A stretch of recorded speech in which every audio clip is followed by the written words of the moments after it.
Hello दोस्तों, स्वागत है आप सभी का हमारे चैनल पे। गाइस, हम लोग पढ़ रहे हैं स्ट्रक्चर ऑफ एटम और आज हमारा सेकंड वीडियो है जहाँ पे हम लोग आज पढ़ेंगे development leading to the Bohr's atomic model. Previous video में हमने व्हाट आर सब एटॉमिक पार्टिकल्स, राइट, उसके बाद फिर discovery of electron, discovery of proton, discovery of neutron complete किया था। उसके डिस्कवरी ऑफ प्रोटॉन में डेफिनेटली रदरफोर्ड एटॉमिक मॉडल भी हमने देख लिया था, करेक्ट। उसके साथ साथ एटम से रिलेटेड जो टर्म्स है like atomic number, atomic mass number, isotopes, isobar, isotones, ये सारी टॉपिक हमने पिछले वीडियो में कवर की थी। साथ ही साथ हमने limitation of Rutherford atomic model ये भी कंप्लीट किया था दोस्त, ठीक है। तो अभी जो रदरफोर्ड एटॉमिक मॉडल है, कुछ लिमिटेशंस थे, उसी को ओवरकम किया था नील बोज ने। तो नील बोज ने कौन कौन से कॉन्सेप्ट यूज़ किए हैं या फिर कौन कौन सी थियोरी यूज़ की है to set his atomic model only, ये हम लोग आज के लेक्चर में पढ़ेंगे बच्चों, ठीक है। तो development leading to the Bohr's atomic model, देखो जब डिफरेंट एटॉमिक मॉडल सामने आ रहे थे which is given by the different scientist only, correct. वहाँ पे क्या हो रहा था कि इलेक्ट्रोमैग्नेटिक रेडिएशन के लिए एक perfect I mean to consider the electromagnetic radiation as a particle like property और अ वेव लाइक प्रॉपर्टी, ये एक डायलेमा था। क्यों? क्योंकि कोई भी रेडिएशन अगर आता है, ओके, इलेक्ट्रोमैग्नेटिक रेडिएशन यानी अगर लाइट सोर्स से कुछ रेडिएशन आ रहा है, राइट, समझ लो कि सन से ही कुछ सारे रेडिएशंस आ रहे हैं, राइट। अब वो रेडिएशन अगर किसी मैटर के साथ इंटरेक्ट होगा तो वहाँ पे डेफिनेटली डिफ्रैक्शन, वो electromagnetic radiation shows the diffraction property of diffraction, it also shows the interference of light as well, ठीक है। तो मैटर के साथ इंटरेक्ट होने से वो डिफ्रैक्ट होगा, डिफ्लेक्ट होगा, interference of light is also that, right. तो ये तो सारे प्रॉपर्टीज किसके लिए है बच्चों? ये सारी प्रॉपर्टीज है इलेक्ट्रोमैग्नेटिक वेव की, अंडरस्टूड। ये इसको हम लोग कह सकते हैं इन जनरल कि ये वेव लाइक प्रॉपर्टीज है, राइट, ओके। दूसरी चीज अगर यहाँ पे हमें एक और ध्यान में आई, वेर अगर ब्लैक बॉडी रेडिएशन अगर है, ब्लैक बॉडी रेडिएशन यानी क्या, या फिर you can say the photo electric effect also, okay. Black body radiation यानी कोई भी ऐसा ऑब्जेक्ट अगर हम लोग उसको हीट कर ले, ठीक है, सर्टन टाइम के बाद ये डेफिनेटली हीट करेंगे तो कुछ एब्जॉर्ब करेगा एनर्जी को, एंड कुछ energy in the form of a light also emitted over there, ठीक है। अगर समझ लो यही एक ऑब्जेक्ट है, इस ऑब्जेक्ट को मैं हीट कर लूँ, ठीक है, तो फिर कुछ एनर्जी एब्जॉर्ब करेगा, after certain time some energy will given back into the atmosphere as well, that is called emission, ठीक है। तो दो कॉन्सेप्ट हो जाते हैं वहाँ पे, absorption of energy and emission of energy, absorption of energy in terms of light, emission of energy in terms of light only, right. अब वो जो इमिट हो रहा है लाइट, राइट, उसमें कुछ पार्टिकल्स है, उस पार्टिकल्स में डेफिनेटली वो पार्टिकल कौन सा है, तो पार्टिकल होता है फोटोन एक्चुअली, ठीक है। और फोटोन को तो पार्टिकल लाइक प्रॉपर्टी है। इवन दूसरी चीज अगर आप देख लो, that is photo electric effect. Photo electric effect यानी एक ट्यूब में हमें एक पर्टिकुलर गैस रखना है, मेटल रखना है एक्चुअली, और फिर उसके सामने एग्जैक्टली डिटेक्टर रखेंगे। जैसे समझ लो ये ऐसी ट्यूब है, एक ऐसी ट्यूब है जहाँ पे हमने यहाँ पे एक मेटल प्लेट रख दिया, ठीक है, एक यहाँ पे डिटेक्टर कनेक्ट कर दिया, बैटरी से उसको कनेक्ट कर लेंगे, राइट, और यहाँ से लाइट एनर्जी इंसिडेंट करेंगे, एक frequency of light.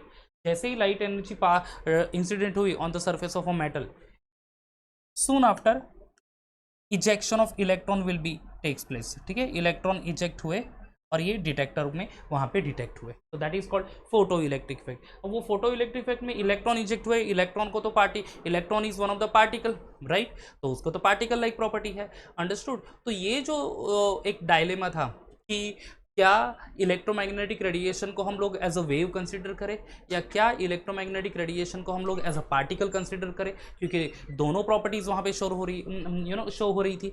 So at the end ये कंक्लूजन लिया गया कि electromagnetic radiation having both the properties, कौन सी, पार्टिकल लाइक प्रॉपर्टी भी जैसे mass, volume and all, and wave like property भी जहाँ पे वो वेव डिफ्लेक्शन करेगा, डिफ्रैक्शन करेगा, अंडरस्टूड। सो ये प्रॉपर्टीज भी है। सो हियर ये एक चीज नील बोज ने कंसिडर कर ली, ओके, और अपने एटॉमिक मॉडल में उसको इम्प्लीमेंट किया कि every electromagnetic radiation have a dual property, और कौन सी प्रॉपर्टी है, पार्टिकल लाइक प्रॉपर्टी भी as well as wave like property भी, ओके दोस्तों। तो उसी के बेसिस पे हम लोग अगर कहे, अगर लाइट है, ठीक है, लाइट ही ट्रेवल कर रही है, तो लाइट ट्रेवल कर रही है तो लाइट में एक पार्टिकल होता है दैट इज फोटोन, तो फोटोन को particle like property, and light is consider as a electromagnetic wave क्योंकि वो वेव फॉर्म में ट्रेवल हो रही है, और जब भी किसी मैटर को इंसिडेंट करेगी तो वो डिफ्लेक्ट हो जाएगी, मे बी वो डिफ्रैक्शन भी शो करेगी, understood. So the light having dual property over here, कौन सा, wave like property as well as that particle like property. तो ये wave like property deflection, diffraction and interference of light express करता है। And black body radiation जो मैंने short में explain किया कि अगर कोई किसी ऑब्जेक्ट को हम लोग हीट कर लेते हैं, ठीक है, जैसे कि आपने से फॉर एग्जांपल देखा होगा मेटल रॉड को हीट करते हैं, लोहार लोग जनरली हीट करते हैं मेटल को, हीट करेंगे तो एक सर्टन एक स्टार्टिंग में आपको डल रेड कलर का वो मेटल रॉड दिखेगा, और कंटिन्यूस हीट करें आप तो वो थोड़ा सा ब्राइट रेड कलर में हो जाता है, और हीट करते रहे, टेम्परेचर बढ़ाते रहे, ठीक है, तो क्या हो जाएगा बच्चों, वो थोड़ा सा येलोइश फॉर्म में भी दिख जाने लगेगा, राइट, और थोड़ा सा हीट कर लेंगे तो वाइटिश फॉर्म, ब्लूइश फॉर्म में, एंड देन वो ऑफ वाइट कलर का भी दिखने लगेगा वो मेटालिक रॉड। तो बहुत ज़्यादा टेम्परेचर इंक्रीज करने से क्या होगा, यानी टेम्परेचर वेरी करने से जो colour of that metal rod is changing over there, यानी जो इमिट हो रहा है radiation because of the absorption of energy वो भी अलग अलग है बच्चों, अंडरस्टूड। तो ये एक्सप्रेस करता है, ओके। तो any object absorb certain amount of energy, some sort of a radiation do emit by it, ठीक है, तो that is called black body radiation. Black body radiation, black body क्यों कहा जाता है, ऐसा एक परफेक्ट बॉडी कि जितना एब्जॉर्प्शन होता है उतना ही इमिट कर पाएगा, ऐसा एक्चुअल में नेचर में ऐसा कुछ नहीं होता। Very close to the black body is the isotope of a carbon, that is carbon black. Carbon black ये एक आइसोटोप है, ये कौन से allotropic form, not isotope actually, allotropic form of a carbon, जो कि कह सकते हैं हम लोग कि ब्लैक बॉडी के एकदम क्लोजेस्ट है, जो कि जितना एब्जॉर्ब करेगा एनर्जी को उतनी ही एनर्जी वो इमिट भी करता है। बट अदर ऑब्जेक्ट जनरली वो ऐसा नहीं करते, जितना एब्जॉर्प्शन होता है उससे कम या ज़्यादा अमाउंट ऑफ एनर्जी रिलीज करेगा, ठीक है। तो that black body radiation and photo electric effect, जो मैंने ये शॉर्ट में यहाँ पे फोटो इलेक्ट्रिक इफेक्ट यहाँ पे आपको सिखाया या फिर समझाया। तो दैट इज ये दो प्रॉपर्टीज एक्चुअली एक्सप्रेस करते हैं पार्टिकल लाइक प्रॉपर्टी एंड ऊपर वाले जो प्रॉपर्टीज है वेव लाइक प्रॉपर्टी। सो यहाँ पे बोर ने ये कंसिडर कर लिया कि every electromagnetic radiation having both the property particle like as well as sorry wave like property, ठीक है। तो ये देख सकते हैं आप इलेक्ट्रोमैग्नेटिक रेडिएशन ट्रेवल हो रहा है in the presence of electric and the magnetic field, ठीक है। So here you all were knowing actually some of the properties like crest, trough, ठीक है।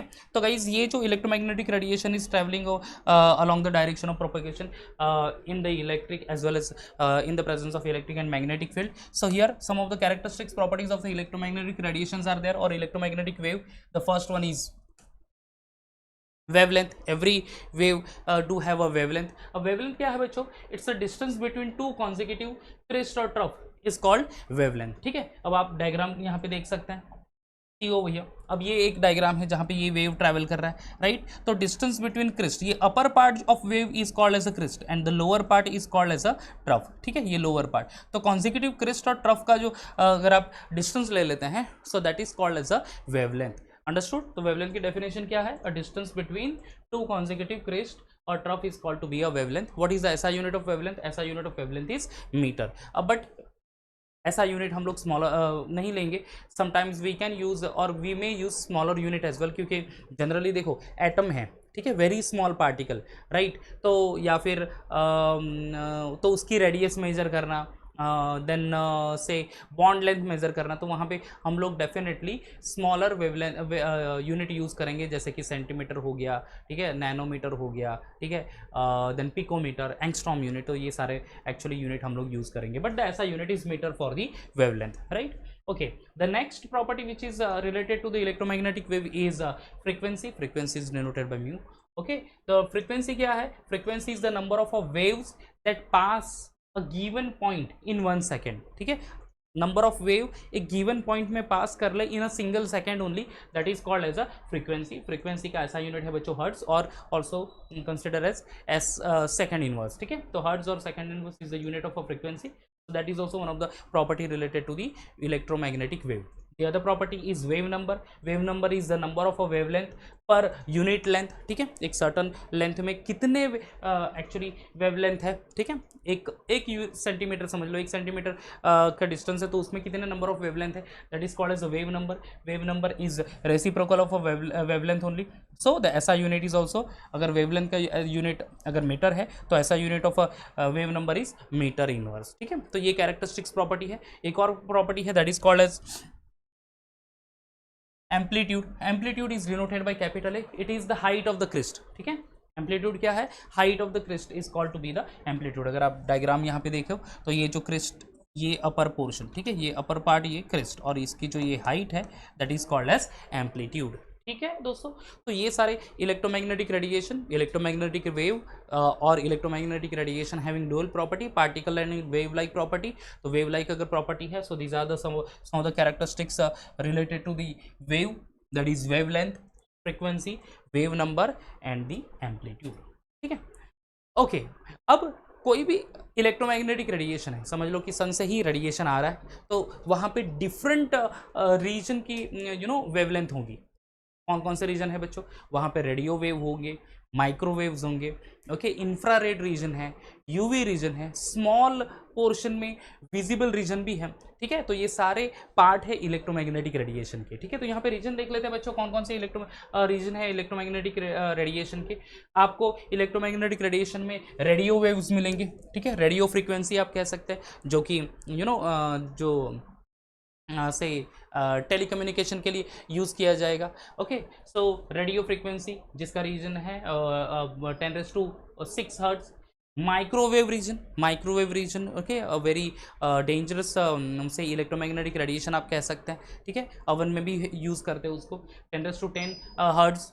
देन IR रीजन, इंफ्रारेड उसको कहते हैं, that belongs to 10⁻13 hertz, and UV region which belongs to 10⁻16 hertz. ठीक है, between this very small region is there which is very helpful to have a or to for the life on the on our planet, that is on earth.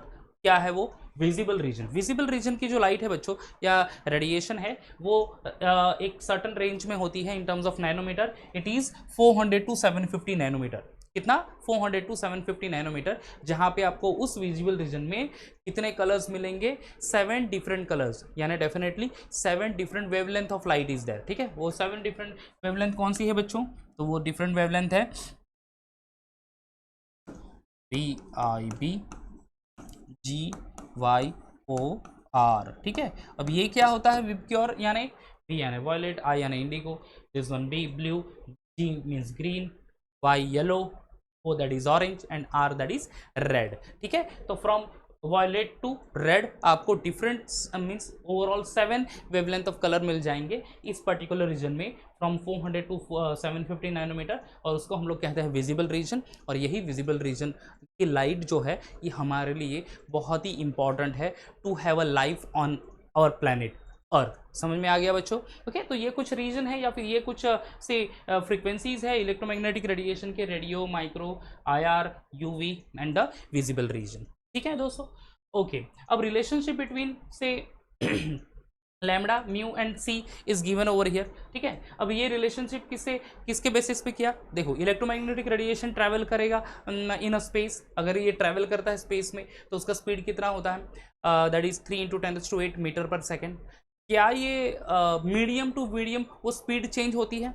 Yes, definitely change होती है। अगर आपको एक vacuum में travel करा दो light को तो वो उसकी स्पीड तो डेफिनेटली 3 × 10⁸ मीटर पर सेकेंड होगी, पर अगर वो पानी में ट्रैवल कर रहा है तो वहाँ उसकी स्पीड डिफरेंट होगी। ठीक है, कुछ ऑब्स्टेकल्स आएंगे, शायद से डिफ्रैक्शन ये का हो सकता है रेडिएशन का।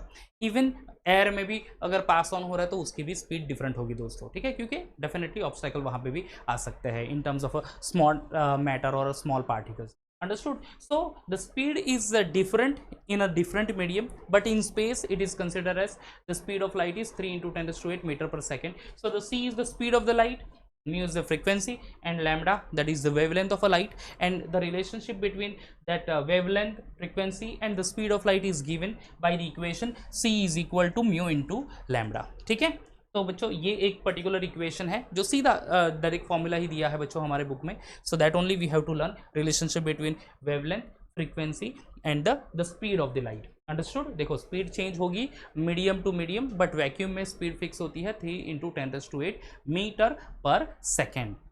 That is for electromagnetic radiation. तो गाइज होपफुली ये different region of electromagnetic radiation, जो रेडिएशन हमें हम अगर आप हमारा सोलर सिस्टम ही ले लो तो सन है सेंटर में, जो रेडिएशन हमें पास ऑन करता है जिसमें ये डिफरेंट वेवलेंथ ऑफ लाइट रहेगी, उसमें से हमें विजिबल रीजन पास ऑन होता है, बाकी तो ओजोन वहाँ पे एब्जॉर्ब कर लेता है, राइट? ओके, तो ये radio, micro, IR, UV and visible. तो ये डिफरेंट रीजन है इलेक्ट्रोमैग्नेटिक रेडिएशन के। ओके, अब particle nature of electromagnetic radiation. अब ये जो सारे प्रॉपर्टीज जो पीछे हमने देखे हैं, राइट, लाइक कौन सी, वेवलेंथ हो गया, वेव नंबर हो गया, या फिर से फ्रीक्वेंसी, इवन एम्पलीट्यूड, ये प्रॉपर्टीज किसके लिए है? These are the properties related to the wave nature of electromagnetic radiation. Now will see the particle nature of electromagnetic radiation. यहाँ पे हमें वापस वो ब्लैक बॉडी रेडिएशन क्या है वो आपको एक्सप्लेन कर दूंगा। तो planks quantum theory express the or explain overall the black body radiation। एक भाई साहब थे प्लैंक्स, जिन्होंने अपनी एक थियोरी रखी जो कि कितना रेडिएशन एब्जॉर्ब कर रहा है सर्टन ऑब्जेक्ट और कितनी रेडिएशन इमिट कर रहा है। Okay, that is emission spectrum and absorption spectrum of the से electromagnetic radiation by certain object या फिर ब्लैक बॉडी। ये कहा है किसने? दैट इज प्लैंक्स ने। तो उसने अपनी थियोरी को नाम दे दिया है प्लैंक्स क्वांटम थियोरी। अब बच्चों यहाँ पे बहुत ही इंटरेस्टिंग चीज़ है कि what is this quantum means. Quantum means very small amount of energy which is in discrete form, discrete यानी नॉट इन कंटिन्यूस फॉर्म, ठीक है। तो small quantity of energy absorb की जाएगी फ्रॉम द ऑब्जेक्ट या फिर मे बी इमिट की जाएगी फ्रॉम द ऑब्जेक्ट, ठीक है, बट वो कंटिन्यूस फॉर्म में नहीं होगी। एक थोड़ा सा एब्जॉर्ब या इमिट होगा, थोड़ा सा गैप रहेगा, वापस से कुछ वेवलेंथ ऑफ लाइट इमिट होंगे, फिर से गैप बनेगा, वापस फिर इमिशन होगा। तो इस तरह से एब्जॉर्प्शन किया जाएगा in a small quantity only, या फिर इमिट की जाएगी radiation in a small quantity. So whatever the small quantity of radiation absorbed by the this one object और emitted by the object, that small quantity is the name for that energy, or a small quantity of energy is given by the Planck's quantum। तो quantum मतलब क्या कि छोटी quantity of energy है जो कि शायद ऑब्जेक्ट एब्जॉर्ब कर रहा है या फिर इमिट कर रहा है, दोनों में से कोई भी प्रोसेस हो सकती है। डेफिनेटली एब्जॉर्ब करेगा कोई भी रेडिएशन कोई ऑब्जेक्ट, तो इमिशन तो वापस होने ही वाला है, क्योंकि एब्जॉर्प्शन से वो हायर एनर्जी स्टेट में जाएगा, हायर एनर्जी स्टेट में वापस वो लोअर एनर्जी अपने नॉर्मल स्टेट में आते वक्त कुछ रेडिएशन इमिट ज़रूर करेगा। अंडरस्टूड। सो जो भी छोटी क्वांटिटी है एनर्जी की जो एब्जॉर्प्शन हो रही है या फिर उसकी इमिशन हो रहा है फ्रॉम द ऑब्जेक्ट ओनली, तो उस small quantity of energy is called to be a quantum energy over here, ठीक है। ओके, अब ये कैसा होता है कि समझ लो कि ये ऑब्जेक्ट है, इसको हम लोग हीट कर रहे हैं, ये मेटल रॉड है, इसको हीट कर रहे हैं। जैसे मैंने प्रीवियसली कहा कि जैसे जैसे हीट करते जाएंगे, टेम्परेचर जैसे जैसे बढ़ाते जाएंगे हम लोग, तो डिफरेंट कलर बनते जाएगा उस मेटल रॉड का। इसका मतलब ये है कि different wavelength of light is emitted over that, ठीक है। यानी टेम्परेचर आप कम ज़्यादा कर लो तो क्या होता है कि different wavelength of light is emitted over that, ठीक है। ये उसका मीनिंग है। आप इमेजिन कर लो, या फिर आपने कहीं रोड साइड जो लोग बैठते हैं वो जो मेटल रॉड को हीट करते हैं और फिर उसको शेप देते हैं डिफरेंट से क्या कह सकते हैं कि जो रिक्वायर्ड इक्विपमेंट है उसमें, राइट। तो उसको कभी ऑब्जर्व किया होगा होपफुली आपने। तो अगर वो किया होगा तो शायद से आपको ये समझ में आ जाएगा कि what is that absorption and emission of radiation. कुछ मेटल रॉड को हीट करेंगे और उसके बाद वो रॉड जैसे जैसे टेम्परेचर बढ़ाते जाएंगे तो वो रॉड का कलर चेंज होता जाता है, ठीक है। So that express the absorption of a light and emission of a light, absorption of energy और emission of energy. So that is actually explain किया प्लैंक्स क्वांटम ने, प्लैंक्स क्वांटम थियरी ने, and specially जो small quantity of energy absorb या emit हुई उसको कहा गया क्वांटम एनर्जी ओनली।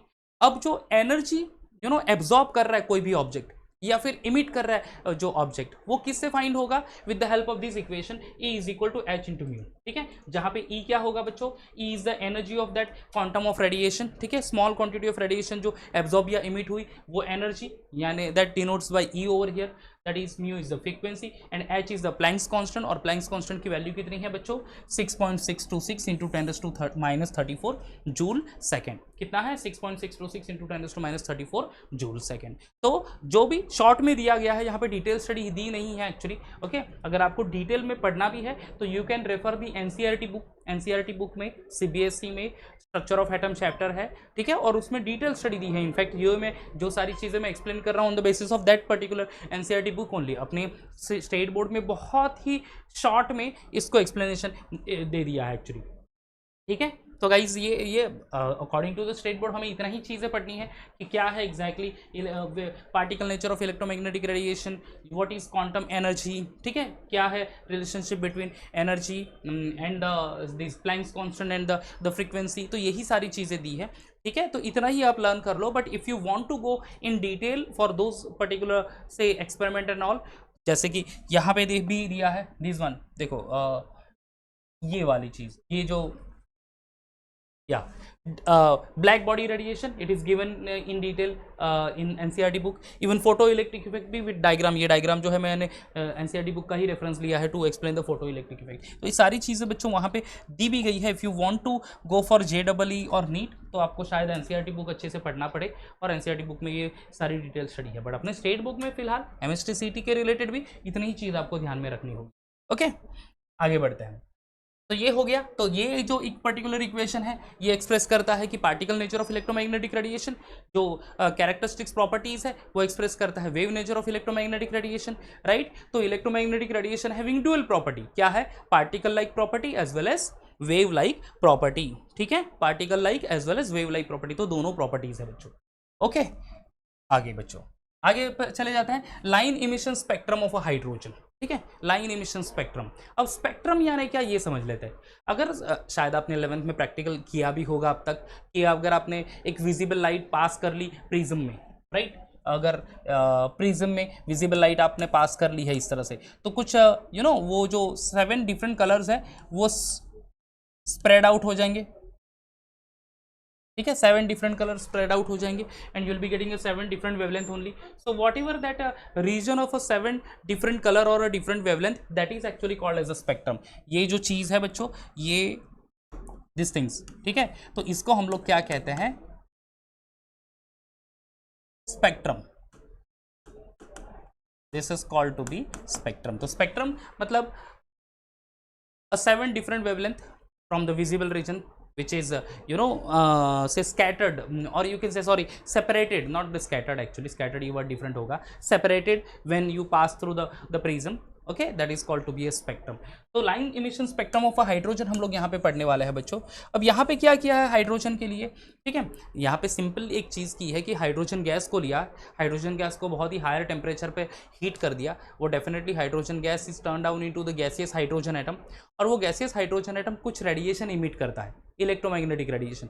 वो में भी IR होगा, वो में भी से विजिबल रीजन से होगा, वो में भी हो सकता है अल्ट्रावायलेट रीजन से. ठीक है, तो क्या क्या रेडिएशन होते हैं, एग्जैक्टली कौन से रेडिएशन है, ये यहाँ पे भी दिया है line emission spectrum of a hydrogen में. ओके, तो line emission spectrum of hydrogen यहाँ पे क्या किया है बच्चों, देखो, व्हेन इलेक्ट्रिक डिस्चार्ज इस pass through the gaseous hydrogen atom. Okay, electric discharge gaseous hydrogen atom से पास कर लिया तो क्या हो गया, देन इट इमिट्स रेडिएशन. तो उसने कुछ रेडिएशन इमिट किए यहाँ पे. ठीक है, तो वैसे क्यों किए होंगे, जैसे हाइड्रोजन गैस है, ठीक है, तो उसको हीट कर लिया इलेक्ट्रिकली, तो वो 2 हाइड्रोजन गैसियस एटम में उसका फॉर्मेशन हो गया. ठीक है, 2 हाइड्रोजन गैसियस एटम में. एंड जैसे ही ये hydrogen gaseous atom higher energy में है, वो जैसे ही नॉर्मल एनर्जी लेवल पे, लोअर एनर्जी लेवल पे आएंगे, कुछ रेडिएशन इमिट कर लेंगे. ठीक है, तो hydrogen emission spectrum was studied by the different 5 scientist. Okay, 5 different scientist ने ये हाइड्रोजन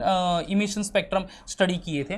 ठीक है, कौन कौन से वो 5 साइंटिस्ट है, ये लेमिन है, बैल्मर है, पाशन है, उसके साथ साथ एक है फंड एंड एक है ब्रैकेट. ये 5 डिफरेंट साइंटिस्ट ने वो emission of radiation by the hydrogen atom ये स्टडी किया था in the late 19th century only. ठीक है, और उन्होंने रिकॉर्ड किया था कि कौन कौन से radiation from the electromagnetic radiation और इलेक्ट्रोमैग्नेटिक रीजन से of different region, okay, of different region वहाँ पे इमिट होते हैं. तो अकॉर्डिंग टू द बाल्मर, देखो यही पे ये बाल्मर, पाशन, लेमन सीरीज, ये सीरीज मतलब क्या है, ये साइंटिस्ट के नाम है जहाँ पे ये एक पर्टिकुलर रेडिएशन वहाँ पे इमिट हो रहा है फ्रॉम द हाइड्रोजन. तो Lyman series says that there is a visible light is emitted by the hydrogen gas. Okay, Balmer, and the Lemon series says that the UV light is passing over there or emitted over there.